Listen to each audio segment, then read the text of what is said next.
It's launch night for that new game you've been hyped up for months. The trailers looked incredible, the gameplay looks fresh and innovative, and the developers seem to be breaking new ground in the industry that no developers dared to tread before. You absolutely cannot wait to spend the next few weeks no-lifing this game. You stare at the download bar, waiting for it to reach 100%, and when it does, you mash that A button like you're trying to escape a room rapidly filling with carbon monoxide. When you finally boot into the game, you're a bit less than impressed at first. But it's okay, some games have a bit of a slow start, right? You play on a little bit, hoping it gets better, but you soon come to realize that the game is unfinished and borderline unplayable. The game is plagued by game-breaking bugs and glitches, the revolutionary enemy AI they touted barely functions, the physics are all over the place with no semblance of consistency, not to mention the game crashes constantly for seemingly no reason, even on your absolute unit of a gaming PC that rivals the world's beefiest supercomputers. You're struggling to hit even just 60 FPS. This is what you paid $70 for? This is the groundbreaking new title that cost billions of dollars to produce? You head to Twitter, X, or Reddit to vent your frustrations and see if other people are having similar issues. While the vast majority of people share your complaints, you take notice of a few strange people. They acknowledge the game's issues, sure, but they seem to be defending the release of such a broken product? I can't believe they had the audacity to release the game in this state. I can't drive a car 5 feet without it glitching out and killing me. Did they not hire playtesters before releasing this? Oi, halt there, knave! Dost thou dare to speak of this electronic piece of entertainment so harshly? A plague on you and your house for such simple-minded negativity. For you see, the game is only just released. Pray thee, have patience, for the developers shall surely provide fixes for your endless crashes and pitiful frame rate. Aye, on that note, are many of the glitches in this game not most endearing? Dost thou not utter a chuckle at the sight of vehicles that defy Sir Isaac Newton's laws? Thou must learn to appreciate the finer things in life. Perhaps with dedication to mastering the art of gaming, thine opinion would radiate nightly positivity. For that matter, hast thou considered ceasing gameplay altogether if thou doesn't find the game pleasurable? Or, if not, may I silence thee permanently so that thine blasphemous voice is deleted from the gaming landscape? Hello there. Even though most of us call out a poorly made game when we see it, it's not uncommon to see these white knights galloping into battle upon their trusty steeds to defend the honor of a giant corporation that doesn't even know they exist. What are they hoping to get out of all this meat writing? I'm gonna do my best to try and pick apart their brains and understand the way they think a little bit.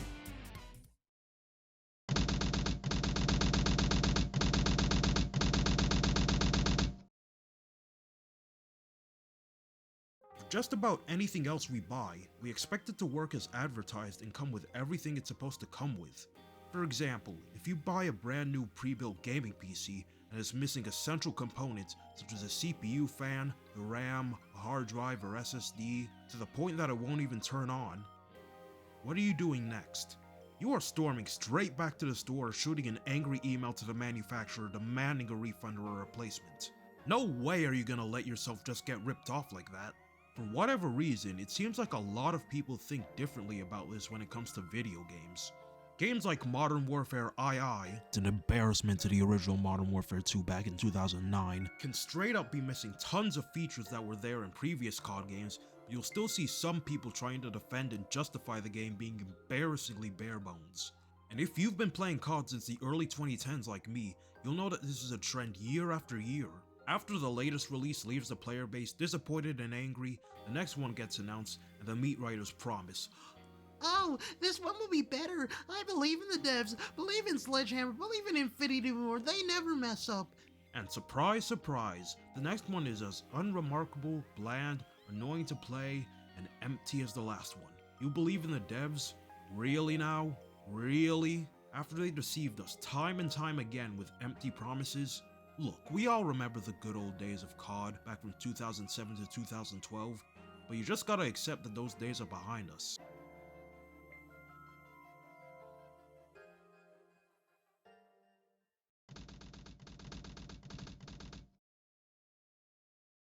To me, these AAA white knights are kinda like those people who donate all their money to their favorite streamer or content creator in the hopes of becoming close personal friends with them, or even something more. They donate, and donate and donate and donate and donate. But their favorite streamers still won't acknowledge them beyond a thank you message. They won't meet up with them, they won't go on a date with them, so they just keep ramping up those donations. They've already spent too much to just give up now. This would be an example of the sunk cost fallacy, a cognitive bias in which we continue to sink time, money, or other resources into projects or pursuits that aren't going anywhere, out of a need to justify or make up for what's already been wasted. I think there are a lot of ways this manifests when it comes to gaming. We might keep playing games we're not enjoying in the hopes that they'll get better. In more competitive games, someone might keep playing even though they've been on a long losing streak and they've lost a lot of elo. They might be getting extremely tilted, which makes them play sloppy, which causes them to lose even more elo, yet instead of taking a break and giving it another try tomorrow, they keep on playing out of sheer determination to win back that lost elo. Or, in an example more related to the topic of this video, some people might ferociously defend games that they were excited for but turn out to suck. I mean, yeah, it's not fun feeling like you've been duped out of your money or lied to about what a game would be like, but blindly meat-writing the company that made it and downplaying its issues isn't gonna make it any better. That's kinda like staying in a relationship that makes you unhappy, or is even toxic or abusive, because you spent so much time with this person and you don't want all the time you spent together to be wasted, so to speak. But here's the thing, whether you stay in that relationship or not, that time you spent with them is already gone.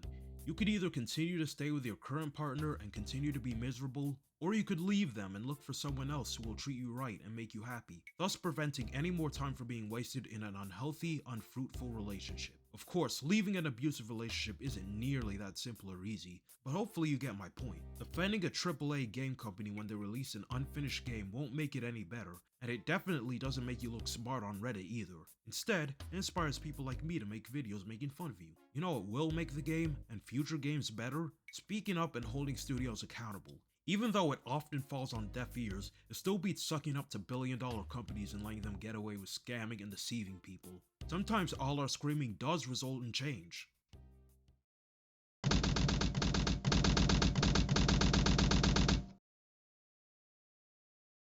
In all the chaos and stress of life, we often long for a time when things seem so much simpler, so much brighter. Maybe you had crippling social anxiety and didn't have many friends, but talking to people over Xbox Live allowed you to find a community where you felt safe and at home. Maybe you got bullied a lot in school, and playing your favorite Mario or Sonic level was comforting for you. These memories can hold so much emotional weight that even hearing a few notes from a song from a game that you played a lot as a kid can move you to tears. And video game studios, movie studios, all sorts of media have definitely taken notice of the grip that nostalgia can have on us. It's at least part of why in recent years we've seen so many remakes, remasters, reimaginings, etc. of old IPs compared to original creations. It's why Activision has and still is dead set on milking the Modern Warfare and Black Ops names for every last micro penny. And because of nostalgia, we keep buying video games within certain franchises even though we haven't enjoyed said franchises' games in years, longing for the days when it was good. In the most extreme cases, I can see this leading to some people rationalizing the greed broken promises of AAA studios. It's why we're seeing people conditioned to almost expect a broken, buggy game at launch. We want so badly for our favorite old franchises to be good, we might start to overlook inexcusable issues in order to keep the nostalgic magic alive in our heads. It's why in juggernaut franchises such as Call of Duty, you'll see some people trying to defend the most ridiculous issues with the game. Man, Modern Warfare II is so dull. Barely any content, the gameplay loop has been stripped of all of its depth, there isn't even any hardcore mode or combat records. Oi, knave, dost thou have no gratitude to the developers for the many gallons of blood, sweat and tears poured forth into this passionate product? Yeah, 3 years, 3,000 developers for the most soulless Call of Duty ever made with a fraction of the depth and features of its predecessors 10 years before it. So grateful. So grateful. Again, COD was a revolutionary cultural phenomenon back in the good old days, but how many times in the past 5 years has there been uproar about missing features, server instability, and bugs galore when a new highly anticipated game launched? Not even just COD, Overwatch 2, Redfall, Star Wars Jedi Fallen Order, Lord of the Rings Gollum, Cyberpunk 2077, the list goes on. Just because these developers used to make your favorite games doesn't mean they get the right to spit in your face and lie to you today.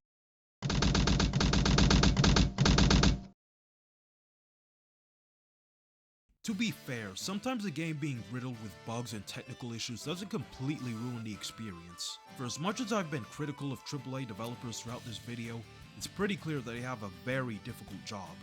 As someone who's trying to develop his own video game, it is not at all a simple or easy thing to do. And I'm saying that considering that most of the code was already written for me. There are so many moving parts that you've got to keep track of. Parts that could potentially conflict with one another and cause fatal bugs. You have to write a compelling story, get a soundtrack together, design good levels, concepts, gameplay mechanics. It's a lot. I'm not denying the grind that goes into making a truly good game. Let's not even get started on the horrendous working conditions of some of these studios, where devs are sometimes expected to spend 70, 80, sometimes over 100 hours per week in the studio grinding on a project. It is by no means an easy or cushy job working for a AAA dev studio. But from my understanding, the lower ranking devs who answer to project leads or managers or the big guys in suits have no desire to release a bad, unfinished game. They work hard each and every day to give players the absolute best, most immersive, and most fun experiences they can possibly create. It's when out-of-touch lead developers and typical corporate greed get in the way that things start to fall apart. The little guys are forced into meeting deadlines so insanely tight that it's impossible that the game will be ready for launch. Sometimes this dooms games to the Hall of Video Game Infamy, so to speak, such as with Anthem or Fallout 76 or Sonic 06. But other times this isn't quite as much of a death sentence as one might think. There are quite a few Bethesda games that are held in high regard despite the lack of polish in some areas. Heck, even games that have been absolutely torn to shreds by the public, like the aforementioned Sonic 06, have a small legion of fans. And that was even before Chaos X's amazing work on Project 06. I'll admit, playing Sonic 06 as a kid, I found the bugs it had more endearing and charming than annoying. I won't sit here and say I absolutely love the game, but I don't have the same scathing hatred for it that most other people do. And what about Pokemon? Scarlet and Violet have been absolutely clowned on online for the amount of glitches it has, as well as its horrendous performance and PS2 era graphics, to the point that Nintendo started issuing refunds for them, rightfully so to be honest. And if you know about Nintendo, you know that refunds almost never happen with them. Regardless, the games went on to sell more copies in the first 3 days of being out than any other Nintendo game ever. People are still talking about the game and having a great time with it, and I'm not ashamed to say I'm one of those people. I'm in no way turning a blind eye to the many issues this game has. The game chugs and runs at 20 FPS pretty constantly, and as early as the first reveal trailers, I definitely was not digging the graphics. But at its core, it's still a Pokemon game, and I still had an absolute blast with it. The story, in my opinion, is the best one we've had since Black and White. The new Pokemon designs are really cool.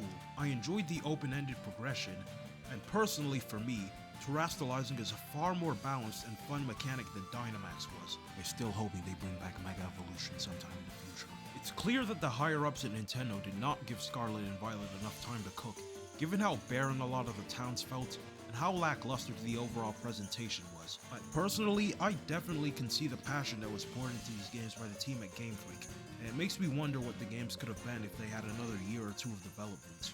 Again, I'm not ignoring how embarrassingly bad the game does certain things, and I agree with a lot of other people that Pokemon just isn't of the quality it used to be during the DS era and earlier. While I'd be lying if I said I still don't love the franchise to death. Does this make me a Game Freak White Knight?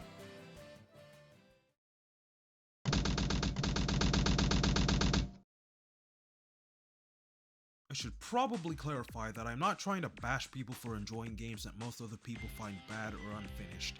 As I've said, there are games that I like that are extremely rough, but we can't just turn a blind eye to issues with games because we enjoy them. One thing I keep trying to remind myself of is that very rarely is anything in this world ever completely black or white. I've seen some people say things like, if you keep buying games from X franchise, you're part of the problem. You need to speak with your wallet and stop supporting these greedy developers. But you can't really dictate how other people spend their money. Tell me why people should stop spending money on things they enjoy just to appease you. If someone keeps buying games from a particular franchise and they genuinely enjoy them despite the issues, and they're not just in denial, who are you to gatekeep what they can do with their hard-earned money? It's still very much possible to enjoy a piece of media while still being critical of it. This may not be a perfect comparison, but take Dragon Ball for example. As anyone who's a fan of Dragon Ball knows, a common running gag is that Master Roshi is a massive pervert who will never pass up on the opportunity to grab a handful of an attractive woman. These jokes may have been seen as funny and innocuous back in the 80s and 90s, but there's no way they'd fly today. I'm not even a woman, and seeing Master Roshi being all perverted makes me cringe. But it doesn't mean I don't enjoy Dragon Ball nonetheless. I don't think it necessarily makes you a bad person if you enjoy an anime or a manga or some other piece of media that has some problematic moments in it. Just because some media in a genre might be problematic doesn't mean you need to swear off of all media and go live in a cave somewhere. In summary, I suppose there's a happy balance to be reached. In the beginning of this video, I realize I may have come off as if I'm bashing people for enjoying what they enjoy, but that's not what I'm trying to say, as I hope I got across later in the video. What I am trying to say is that liking a video game doesn't mean you can't hold both it and the developers accountable for its flaws, nor does it mean you should try to silence people who hate the game and heavily criticize the developers. I mean, sending devs death threats and going all low tier god on them, that's certainly not okay either. But I do think it's so very important to speak up when we genuinely feel that a game was poorly put together and rush out the door to meet a deadline for profit. We've been having an absolute crisis of unfinished, unpolished, glitchy, buggy, unplayable games that studios have the gall to call AAA. And trying to shut down any and all criticism is only going to make things worse, not better. These billion-dollar guys in suits are not going to acknowledge you for pulling out your katana on their behalf. If you genuinely enjoy a game, even if most other people think it's trash, more power to you. Play that game and enjoy it. But don't go off attacking people who think differently. Try to see it from their perspective, and try not to let nostalgia cloud your judgment. Hi, this is unscripted if you probably knew that, but you know, if you made it to the end of the video, thank you so much. Thank you so very much. It's my first video ever, so if you made it to the end of this without wanting to tear your hair out, I am surprised and mad kudos to you. And you know, let me know what you thought in the comments, I guess, like what I do good, what I do badly, how can I improve. I'm trying to make this into hopefully like a full-time gig someday, so like, any feedback on how I can do better is appreciated. Again, thank you so much for watching. I hope you'll tune into the next one, and you know, have a good day, have a good life. See ya.